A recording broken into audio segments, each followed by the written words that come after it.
തിരുവനന്തപുരം ആമയിഴഞ്ചൻ തോട്ടിൽ കാണാതായ ജോയിക്കായുള്ള തിരച്ചിൽ ഇന്നും തുടരും. രാവിലെ 7 മണിക്ക് സ്കൂബ ടീമും NDRF സംഘവും ചേർന്നാണ് ദൗത്യം നടത്തുക. റോബോട്ടിക് സംവിധാനവും പരിശോധനയ്ക്ക് ഉൾപ്പെടുത്തും. വിവരങ്ങളുമായി മാനസയുണ്ട്. മാനസ, സ്ഥലത്തെത്തിയോ? രക്ഷാപ്രവർത്തനം 7 മണിയോടെ തുടരും എന്നാണ് അറിയുന്നത്. വിശദാംശങ്ങൾ.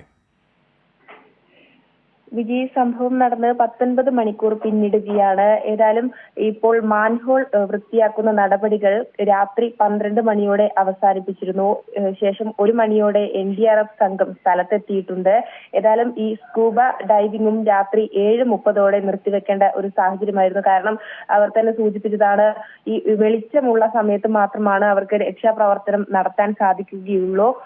അതിൽ ഇറങ്ങിയുള്ള പരിശോധന ആയതിനാൽ തന്നെ രാത്രി സമയത്ത് ഇറങ്ങാൻ കഴിയില്ല എന്ന് പറഞ്ഞതിനാൽ തന്നെ രാത്രി 7:30യോടെ സ്കൂബ ടീമിന്റെ പരിശോധന നിർത്തി.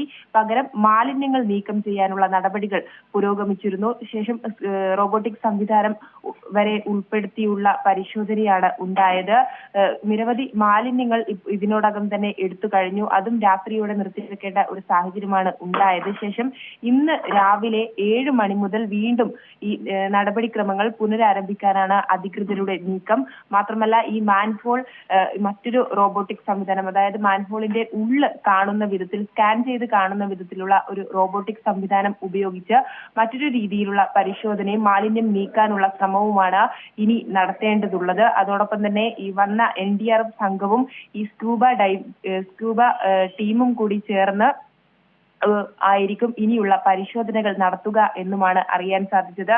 കഴിഞ്ഞ ദിവസം രാവിലെ 11 മണിയോടെയാണ് നല്ല കനത്ത മഴയിൽ ഈ ജോയി തോട്ടിലേക്ക് ഒലിച്ചു പോകുന്ന ഒരു സാഹചര്യം ഉണ്ടായത്. ഏതായാലും ഈ നിരവധി മാലിന്യങ്ങൾ അടിഞ്ഞുകൂടുന്ന ഇടമായതിനാൽ തന്നെ ഈ ടണലിനെ ഉള്ളിൽ ചെന്ന് വൃത്തിയാക്കാനും മാലിന്യങ്ങൾ നീക്കം ചെയ്യാനും ഈ സംഘത്തിന് ചില പരിമിതികൾ ഉണ്ടായിരുന്നു. മാത്രമല്ല, 50 മീറ്ററോളമാണ് സ്കൂബ ഡൈവിംഗ് നിലവിൽ സഞ്ചരിച്ചിരിക്കുന്നത്. ഈ റെയിൽവേ സ്റ്റേഷൻ പ്ലാറ്റ്ഫോമിൽ കിടക്കുന്ന 3 മാൻഹോളുകളാണ് നിലവിൽ ഈ സംഘം പരിശോധിച്ചു കൊണ്ടിരിക്കുന്നത്. മാത്രം ഇപ്പോൾ 2ാം പ്ലാറ്റ്ഫോമിനും 3ാം പ്ലാറ്റ്ഫോമിനും ഇടയിലുള്ള മാൻഹോളിലാണ് പരിശോധന അവസാനമായി നടന്നത്. വീണ്ടും രാവിലെ 7 മണിയോടുകൂടി ഇത്തരം പരിശോധനകൾ നടക്കും. ഒപ്പം മാലിന്യങ്ങൾ നീക്കം ചെയ്യും എന്ന് തന്നെയാണ് അറിയാൻ സാധിച്ചിട്ടുള്ളത്. തിരുവനന്തപുരം ആമയിഴഞ്ചൻ തോട്ടിൽ കാണാതായ ജോയിക്കായുള്ള തിരച്ചിൽ രാവിലെ 7 മണിയോടെ പുനരാരംഭിക്കുമെന്ന വാർത്തയും വിശദാംശവുമാണ് മാനസ തിരുവനന്തപുരത്ത് നിന്ന് പങ്കുവച്ചത്.